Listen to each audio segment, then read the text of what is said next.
So, what exactly is wrong with the New York Giants and what can they do about it to fix it? I discuss that and more with today's special guest, Coach Gene Clemons, coming your way next on the Locked On Giants podcast.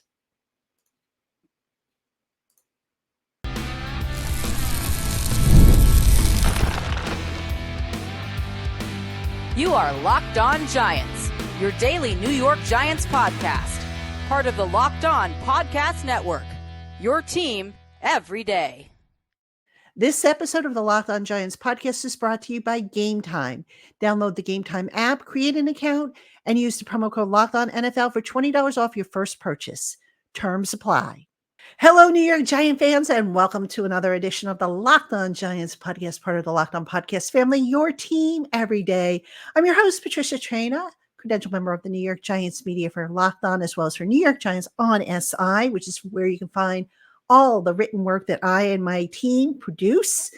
And as always, welcome on into my everydayers, my Blue Crew community members, my newcomers, and everybody in between. Thank you for spending part of your day with us here on the Locked On Giants podcast. And speaking of my team over at New York Giants on SI, joining me today to talk some Giants is Coach Gene Clemons. He is one of the writers over there, senior writers over there.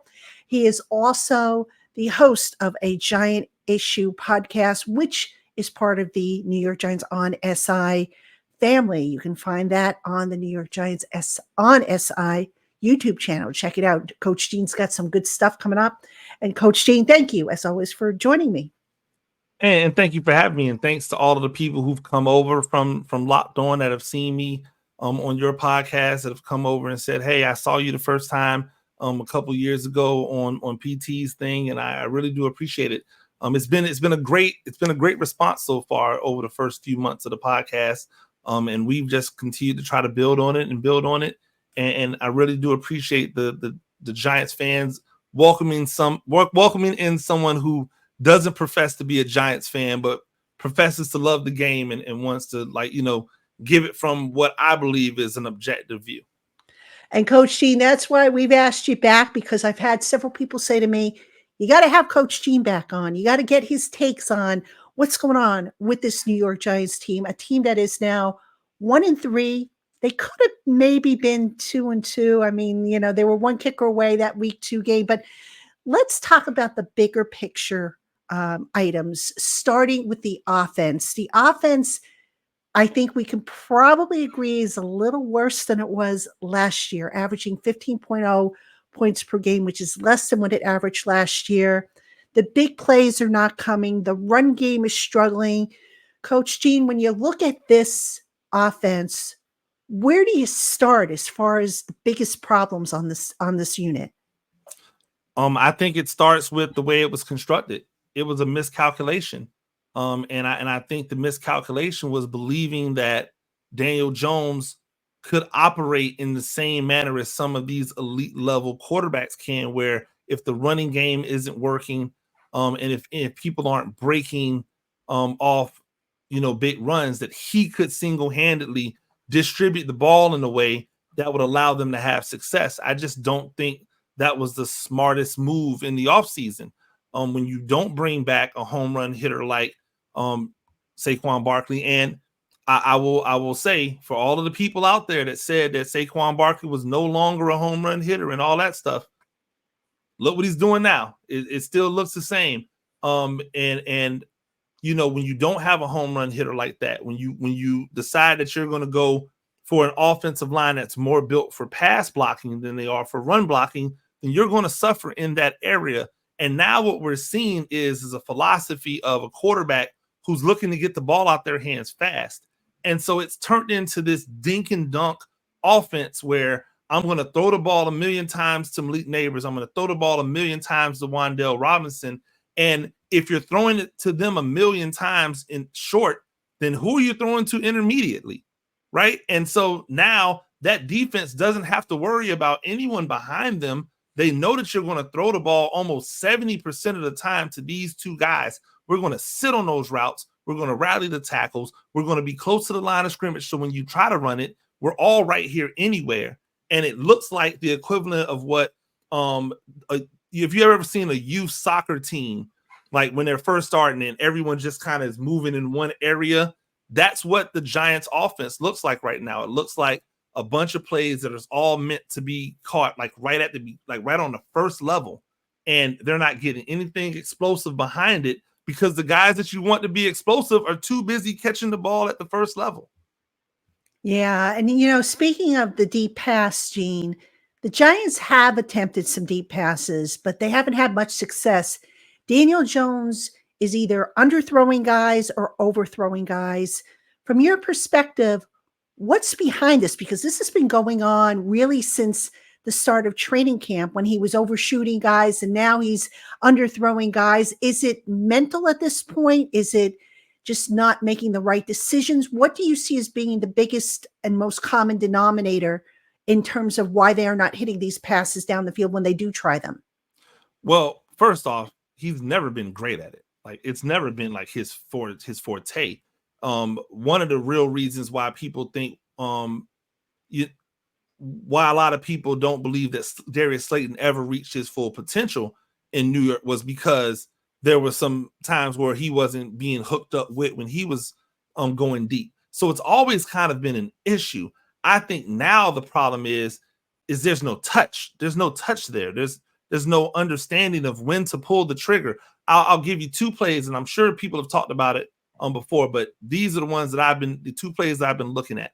The double move by Malik Willis early in the game on the 3rd and 4th on the left side. He hits the young DB with a hitch and go. A hitch and go is meant to be thrown the moment the DB steps foot down. The moment the DB attacks the hitch, you're supposed to throw the ball, and he'll go and run right up underneath it. That should have been an anticipation throw. He should have caught that. That would have allowed Malik Nabers to catch the ball in stride and then just run past everybody. Instead, he waited until Malik Nabers was open. He threw a ball that had too much air on it. Nabers had to come back to the ball, catch it, and by the time he came back to the ball and caught it, there were defenders around. Now that's a 30-something yard reception instead of a 79-yard touchdown pass. The other was when he was rolling out right. He was supposed to be rolling out on a sprint out right.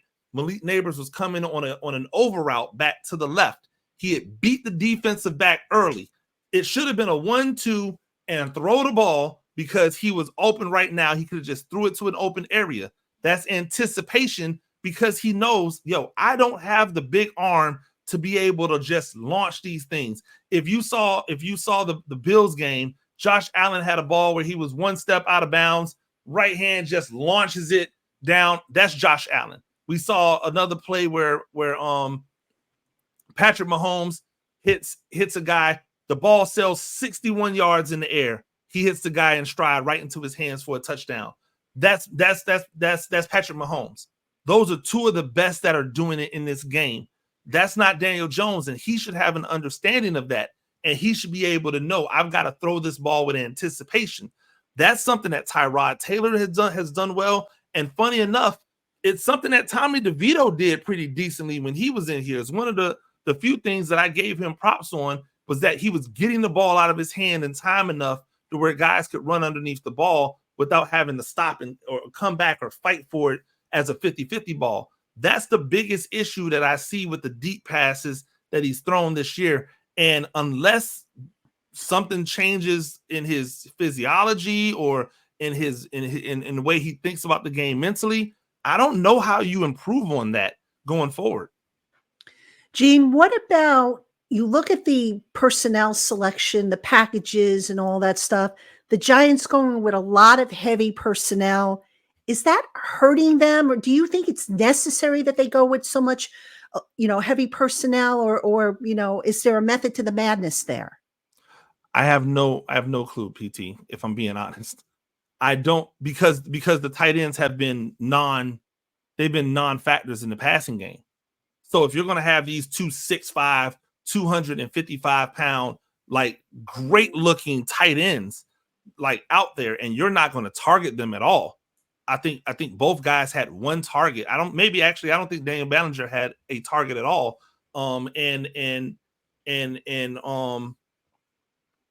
you're not going to target those guys, then what's the use of them being out there? Because neither one of them are good run blockers. right? So it's not like you're putting them out there and they're making a difference in the run game. If people saw the Baltimore Ravens game, they had 2 tight ends and a fullback in the game. You know what those 2 tight ends can do? Both of them catch the ball like wide receivers. You know what that fullback can do? He can catch the ball. So now they both can block. All 3 of them can block and they can catch. So now when you bring in heavy personnel to combat that heavy personnel, you've got to be afraid of them getting you in a passing game. You don't have to worry about that with the Giants because neither one of those guys, Theo Johnson, Daniel Bellinger, have been a factor in the passing game, and neither one of them are very good at blocking. So I don't know why they keep going with these sets so much. I don't know what's happened inside the locker room where Jalen Hyatt has fallen out of favor, where he's barely getting any snaps at all. He's not on a lot of these runs. So you don't have those speedsters in like Slayton and like Hyatt to consistently push the ball deep, or at least make them feel like they're going to push the ball deep to work the underneaths. And when you're pushing the ball deep with Nabers and with Wan'Dale, they know you're not going to throw to the other guys. So like it doesn't make any sense to me why they're going with this personnel package. I haven't seen it yield any dividends outside of the one game where Singletary had over 100 yards rushing and that touchdown. Outside of that, I haven't really seen it yield much of a positive for this team, other than it just looking like really cool formations that they're in. All right. Coming up next, we're going to talk about what adjustments the Giants can make going forward. The first quarter of the season is in. The roster is what it is, but maybe there's some tweaks they can make. Maybe Coach Gene has a few suggestions. So we'll find out what those are, if there are any, right after this. Hey, Giant fans, start the season with a big return on FanDuel, America's #1 sportsbook. So when you get a hunch in the middle of the game, you can check out the latest stats, view live play-by-play, and so much more, all on the very same page where you place your bets. And right now, you'll get started with $200 in bonus bets guaranteed when you place your first $5 bet. Visit FanDuel.com to get started. That's FanDuel.com to download America's #1 sportsbook. All right, everybody, welcome back to Locked On Giants. I'm your host, Patricia Traina, and my guest today is Coach Gene Clemons. He is one of the writers over on New York Giants on SI, also the host of the growing A Giant Issue podcast. Does a really good job. You can find that on the New York Giants on SI channel. So do check him out. He's always got something interesting to say. And he says it the way it is, folks. No sugarcoating from Coach Gene. Whether you agree or disagree, he gives you his reasons, and you got to respect the research and the thought he puts into it. And Coach Gene, speaking of which, the Giants, the roster is what it is. What can they do, though, whether it's a scheme change, a philosophy change? What can they do on offense to maybe get things a little bit going a little bit smoother in both, not just the passing game, but the running game as well? Well, 2 things. Number one, if you're not going to use these tight ends, you got to put them on the bench. Like that's the first thing. If you're not going to use these guys, there's no reason to be out here in 12 personnel so much if you're not going to use them as weapons on the field. So the first thing you can do is start targeting your tight ends a little bit more, right? Like get them to be a bigger part of the passing game to take some of the pressure off of Malik Nabers and Wan'Dale Robinson. 15 and 13 targets and 20 plus targets in a game. That's too much for those guys.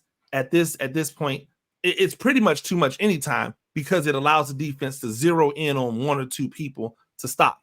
Another thing is if you're going to put those guys on the bench and you go more 10 personnel, 4 wide receivers personnel, which we haven't seen a lot of, that allows you to now push 2 of those guys as deep options and 2 as underneath short to intermediate options. Now, when you want to get the ball short to Wan'Dale, you can sneak Malik Nabers in deep behind him.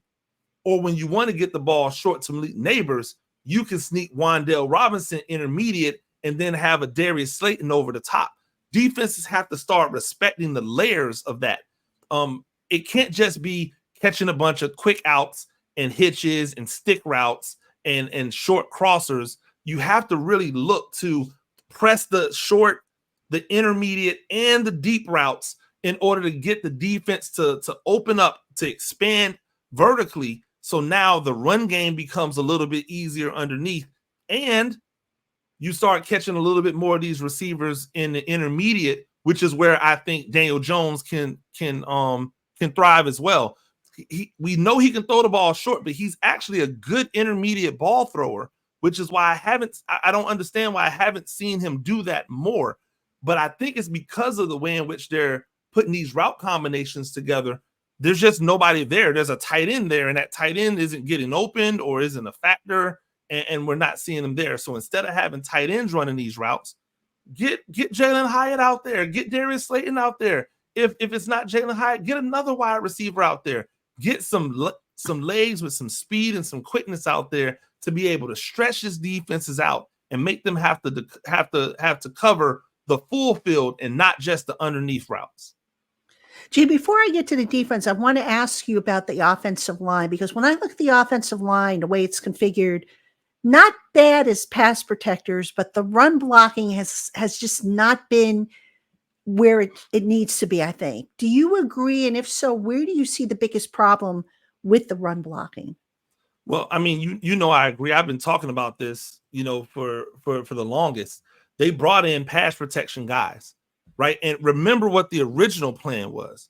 The original plan was to have Jermaine Illuminor be a guard, which meant that they wanted pass protection guards inside because they understood that the place that they got hurt the most was up the middle pressure. It really wasn't the edge pressure like everybody believes it was.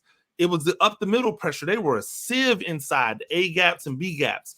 So once they decided that Illuminor was going to go to tackle, they had to bring in another person to play guard. That's when they got Van Roten. But guess who's also not the greatest run blocker in the world? Van Roten. So now you've got a former center guard playing right guard. You've got a pass protection guard playing left guard. And you got a pass protection tackle who used to be a pass protecting guard playing right tackle. You're not going to be able to run the ball that well all the time. I think, though, on one of the things we could see a lot more from them with the running game is probably a little bit more zone action. A little bit more zone action that allows them to get a body on a body and not have to worry about driving people off the ball. That's more predicated on them opening up lanes or just allowing the back to be able to choose lanes. And the one thing Devin Singletary is really good at is finding the crease. He'll find the daylight if you give him some places on daylight. But some of these gap schemes that they're doing where you're supposed to run the ball like right here or right there, they're not having the success with that because they're not moving people off the ball. And you have to move people off the ball in gap scheme. You have to move people off the ball in man scheme. And the only person capable of moving people off the ball is Andrew Thomas. And even Andrew Thomas has struggled at times getting people off the ball. So if he's struggling because he's doing it essentially all on his own, and the other guys have never really been good at that, how are you going to have success in the run game consistently? You're not. So you have to change the philosophy. You need to get Daniel Jones involved in that zone scheme or in a gap scheme where you have a read behind it for him to be able to play a little bit more 11-on-11 football, and then allow Devin Singletary to find the creases in the defenses where he can try to find some daylight and get you some yards there. All right, Gene, I want to talk about the defense for a little bit. One big critique is that the Giants are not getting enough out of Kayvon Thibodeau and Brian Burns. But as we know, sacks, while they're the desired stat, they're not the be-all, end-all. When you look at the Giants' defense, are the Giants maybe getting a little bit more out of those guys than what the numbers would suggest? Well, I actually talked about this on my Monday pod. Like, I definitely believe that Kayvon Thibodeau is giving them what's being asked of him. And even to a certain extent, Brian Burns, although I believe when you trade for somebody and you then drop a bag on top of them, you really need to get the production that you want out of an elite level guy from that perspective. But I think both of them have been effective, because if they haven't been effective, then how is this team getting so many sacks with defensive backs and linebackers. See, the problem is that most people just look at the sack numbers as you alluded to. But if you're running blitzes and you're running stunts, and the majority of the attention's being paid to these edge rushers, then that is manifesting itself in Dexter Lawrence getting more one-on-one attention, and he's been taking advantage of it. He's having one of his best starts to the year, and those other guys who are blitzers, they're taking advantages of it as well. And you've seen that with Pinnock getting several sacks. You've seen it with Drew Phillips getting sacks. You've seen it with several linebackers getting sacks and pressures. So I think that what they're doing doesn't always show up on the stat sheet, but I think that both of them, with their energy and their ability to make offensive linemen do something that they don't want to do, has definitely had an effect. And this defense has played well enough to win the last 2 weeks. They played well enough to win a football game as a team. Their offense has let them down. And to me, that should be the talking point, not about Kayvon Thibodeau or Burns getting sacks, even though I think we need to see a little bit more out of Burns, a little more consistency out of Burns. Thibodeau, this is kind of who he is. Like, he's going to be that dude that's just like a disruptor and an irritant. He's not always going to be out there getting a bunch of sacks. He's a different type of dude. He does a lot of different things. And so from a production standpoint, I think they're both doing what's being asked of them in this defense, and you can see the results, the people around them having success, not necessarily in their stats.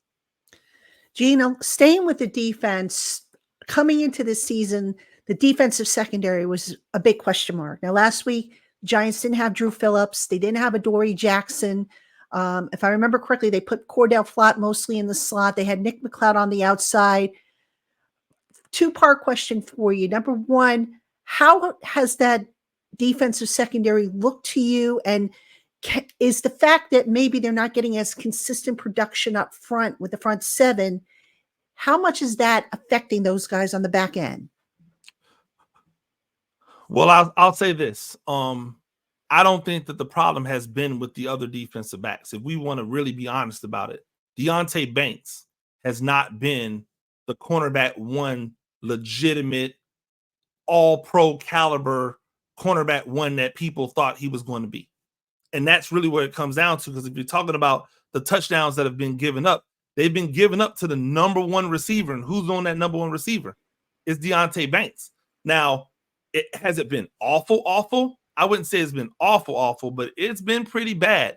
You look at him versus CeeDee Lamb. CeeDee Lamb had his way. You look at him versus Amari Cooper. Amari Cooper had his way. You look at him versus Jefferson. Jefferson had his way. Like, every wide receiver that he's gone up against, that is a killer out there, he hasn't really done much to like slow them down.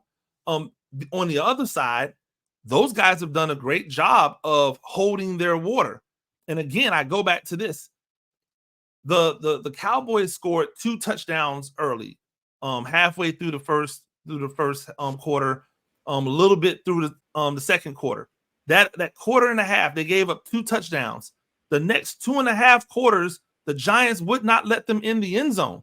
It was field goal tries and turnovers and 3 and outs. That means your defensive backs are doing something, because they wasn't like they were running the ball really well. That means those defensive backs were holding up, and that's without Jackson, and that's without Andrew Phillips. So I thought Cordell Flott played 2 weeks of really good football coming back from injury. So I think that Deonte Banks has to find a way to be better. I don't think he has to be Deion Sanders right now. He just has to be better than what he's been. And I think that will help the entire defense be better, because he's getting targeted a lot. And when you're getting targeted a lot, that means people think that you can be had. And he just has to kind of tighten up his game. And I think that'll help some of those rushers get home a little bit better and continue to slow down the number one receiver. All right, coming up next, we're going to look ahead. The Giants, again, the first quarter of the season in the books. We're going to look at the next quarter and then some, and try to kind of handicap where they go from here. Hey, Giant fans, if you're looking for those hard to get tickets to shows, concerts, and sporting events, look no further than to Game Time. Game Time makes finding the tickets you want faster and easier than ever and offers seats at competitive prices. With Game Time, there are no hidden fees. You'll know exactly what you're paying for before you check out. You'll get clear images of your seat views and you'll get event cancellation protection. And if you find tickets elsewhere in the same section and row for less, Game Time will give you 110% of the difference. So go on and get the tickets you want. Download the Game Time app, create an account, and use the promo code LOCKEDONNFL for $20 off your first purchase. Download Game Time today. What time is it? It's game time. Hey, Giant fans, the new Locked On NFL is here. Locked On NFL is now 2 shows every day. First, the madman, Tyler Rowland, kicks off your morning with a double shot of NFL espresso. Then stop by the barbershop for a visit with Tony Wiggins for some real NFL talk. Add in the Locked On local experts, and you'll get unprecedented NFL insight, hot opinions, detailed breakdowns, all in 30 minutes. It's the new Locked On NFL, and it's twice a day. Make the new Locked On NFL your second listen on YouTube or wherever you get your podcasts. All right, everybody, welcome back to the Locked On Giants podcast. I'm your host, Patricia Traina, with Coach Gene Clemons of New York Giants on SI and host of A Giant Issue, which you can find on New York Giants on SI on the YouTube channel, as well as on the website. And Coach Gene, let's talk about these next few games for the Giants. Nothing can be done about the first 4. They're in the books. The record is what it is. When you look at some of these matchups that are coming down the pipe, what is your take on them? Do you think that they are just out of reach? Do you think the Giants can potentially make games out of it? And if so, what in your mind, obviously I'm going to guess you're going to say the offense, but what has to happen for them to start making games out of these upcoming matchups? Consistency. Consistency and continuing to gain consistency. These next 4 games are difficult. They're difficult 4 games, but not a completely insurmountable 4 games. I think the Seahawks will be a really difficult match because they have to go cross country. The Seahawks offense is really good. Their defense is going to have people on it that the Giants are familiar with who are out there playing really, really well. And their defense is good. The Seahawks, for me, that will be their hardest, their toughest matchup offensively and defensively. If the defensive backfield's not in right position, they're going to get torched. I think that the quarterback is more mobile than people give him credit for. He plays better than everyone ever thought he would. They have running backs. They have an offensive line. They have a defense. The game versus the Bengals is one that's interesting because offensively, the Bengals are going to be good. Defensively, they're not very good. So that can your offense take advantage of the deficiencies on defense from the Bengals? Can the defense just slow them down and force them into turnovers because they will turn the ball over to you? The Eagles, depending upon what Eagles team you get. Right now, the Eagles are really, really banged up. But will they be banged up in 3 weeks when the Giants, take them on? Like if they had their top 2 wide receivers out, their right tackle was out, several defensive backs were out. That was a completely different Eagles team beat by the Buccaneers over the weekend than the Giants will probably see in 3 weeks. But even when they were healthy, they couldn't really stop anybody defensively. So can the Giants take advantage of that?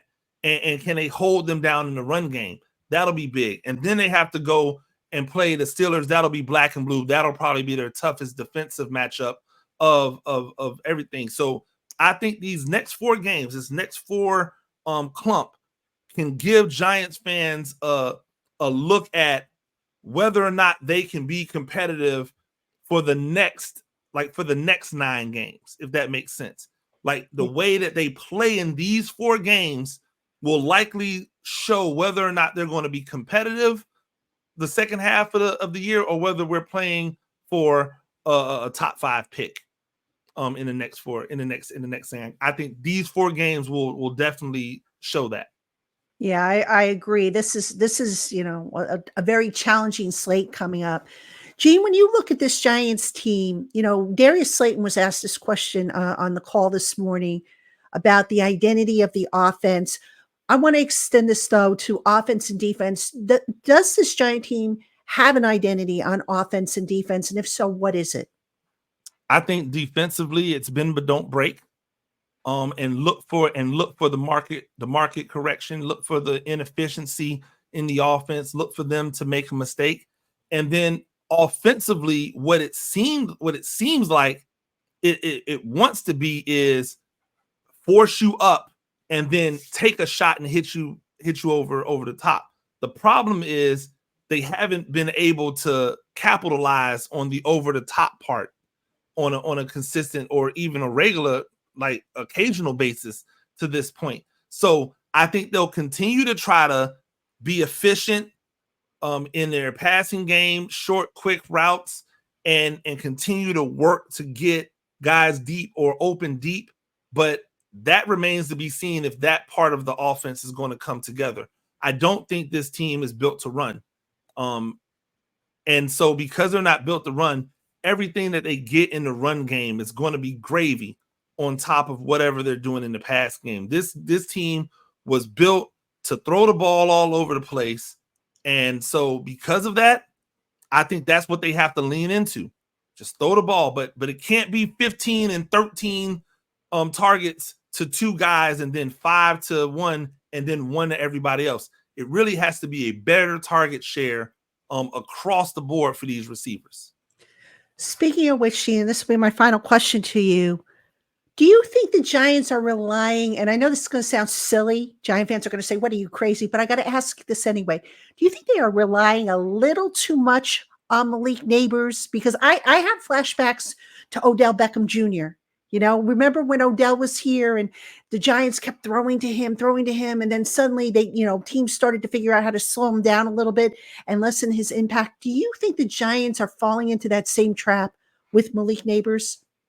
Absolutely. I think they're falling into that trap with Malik Nabers and Wan'Dale Robinson. And I'll just give you this as my proof. Look at their yards per reception. If you look at Malik Nabers and Wan'Dale Robinson's yard per reception in the Dallas game, Malik Nabers is 9.6. Wan'Dale Robinson is 6.5. There is not an elite wide receiver in the NFL that you will find who averages less than 10 yards of reception. Like, that tells you everything that you need to know about how they're utilizing them and how much they're relying on them, right? If you think about the leading receivers for the Giants last year, all of them were over 10 yards of reception, right? And so for me, that's where I see them leaning too heavily on them. And the reason I say it is because everybody knows you're going to throw them the ball. So they rally to those tackles. Those guys don't have a chance to run after the catch because everyone's just tackling them as soon as they catch it. That wouldn't happen, or at least I believe that wouldn't happen if you start spreading the ball out more. Darius Slayton in 3 catches had half the production of Malik Nabers. Half the production of Malik Nabers, and Malik Nabers caught the ball 12 times. So he had 4 times as many catches and only double the amount of yards. That, I think that says a lot. Yeah, definitely. Gene, in closing, give Giant fans a reason to be optimistic, a reason to continue tuning in, besides obviously maybe playing for the first round draft pick, the first overall draft pick. No, I actually, I know, and I apologize, Giants fans, because it sounds like I'm going, oh my gosh, this is doom and gloom. But you're right in a game with the Dallas Cowboys, who everybody would have picked to be either first or second in the NFC East this year. You should have won the Washington Commanders game, but you didn't have a kicker because they decided to let the injured kicker go into the game and kick. I know you're just as frustrated about that as I am, but like, that's the reason they lost to Washington. That's those 2 games. They should have won those 2 games. If you're asking me, that's a 3-1 record. And everybody's talking about the Giants the same way that they're talking about the Commanders right now. if that's the case. So it's not like doom and gloom time. This is the time to say, okay, we know what we can do. We can get the ball out to these guys. What else do we need to get better at? How can we get better at it? And then how can we make those necessary adjustments to be successful? I think the defense is figuring it out. And I had to give Shane Bowen some love because I've given him a lot of criticism over the time because I just didn't like the hire and I don't like the philosophy. But he's not doing what he's done with the Texans. I mean, with the Titans. It looks different. They're bringing more pressure. And it makes sense because a lot of those guys are used to blitzing from the previous regime. So why not allow them to do the things that they feel comfortable with? And they're having success with it. The defense has played well enough to win the last 2 games. This offense just needs to step up a little bit more, like just be a little bit more consistent with putting the ball in the end zone. We've had this conversation a million times, PT. You can't be out here just settling for field goals all day. You've got to put the ball in the end zone. And if they do that, I think they have a chance to win some of these games that nobody will give them a chance in. Well, fingers crossed that they do, Gene, because I don't know about you, but the losing starts to wear on you after a while. And, it's very hard to keep people's spirits up and not with it, without sugarcoating stuff, which is what we try not to do here. We try to be honest with everybody. We try to give it to you how it is, not necessarily trying to be negative, but unfortunately, sometimes that's how it sounds because that's just how things are going. So anyway, Gene, I appreciate you coming on. He is Coach Gene Clemons. You can find his written work on New York Giants on SI.com. You can find his podcast, A Giant Issue, on the New York Giants on SI YouTube channel. Also, wherever you get your podcasts, do check them out. Giant fans, thank you for tuning in. Make sure you keep it here all week long. We're going to have the crossover show Thursday, and I'm working on getting another guest for you, somebody who I think you're going to find very interesting if we can work it out. Hopefully it'll be this week. So for Gene Clemons, I'm Patricia Traina. Giant fans, we will see you tomorrow.